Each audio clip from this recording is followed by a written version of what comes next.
ningkatin cadangan emas. Sekali mendayung, 3-4 pulau kelewatan bro. 2. Devisa ekspor yang dulu kabur ke luar negeri, sekarang wajib balik. Ini juga penting banget.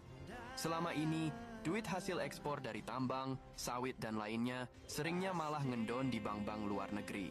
Nah, Prabowo ngeluarin jurus baru. Semua devisa hasil ekspor DHE wajib disimpan di Indonesia selama 12 bulan. Jadi nggak boleh kabur keluar. Peraturan ini diresmiin lewat PP nomor 8 tahun 2025. Dan lo tahu hasilnya? Dengan surplus perdagangan non-migas yang tahun 2024 nyampe 31 miliar dolar. Kebijakan DHE ini bisa ningkatin cadangan devisa Indonesia jadi 111 miliar dolar tahun 2025 alias naik 257%. Kalau dirupiahin, sekitar 1.776 triliun rupiah bro. Mantap nggak tuh? Dan efek dominonya, likuiditas perbankan makin lancar. UMKM bisa dapat pinjaman lebih gampang dan bunga lebih rendah. Jadi semua naik level bareng.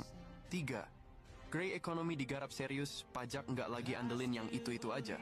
Selanjutnya, Prabowo juga ngincer yang namanya grey economy alias ekonomi abu-abu.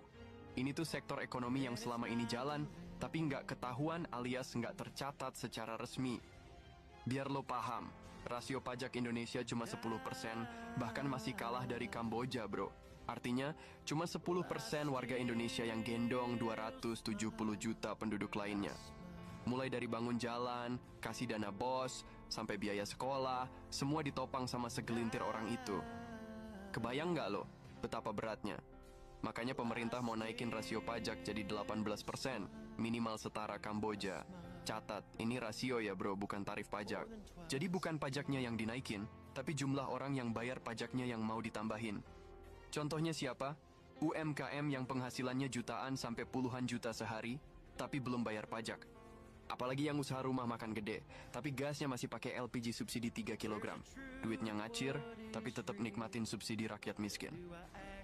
Wah, parah sih. Ekonomi Indonesia gede banget. Tapi banyak yang ngumpet bro. Lu pernah mikir nggak sih? Sebenarnya ekonomi Indonesia tuh segede apa sih? Kalau lu jawab, ya segede yang ada di data BPS saja. Wah, lu kurang update bro. Nih, ya, menurut Pak Prabowo dan timnya, termasuk sang adik Mas Hashim, ternyata ekonomi Indonesia tuh banyak banget yang belum kehitung alias nyelip di balik layar. Ini yang disebut grey economy. Jadi grey economy itu semacam aktivitas ekonomi yang sah, tapi nggak tercatat di sistem. Contohnya ya kayak warung kaki lima yang nggak punya NPWP, jasa ojek pangkalan yang cash only,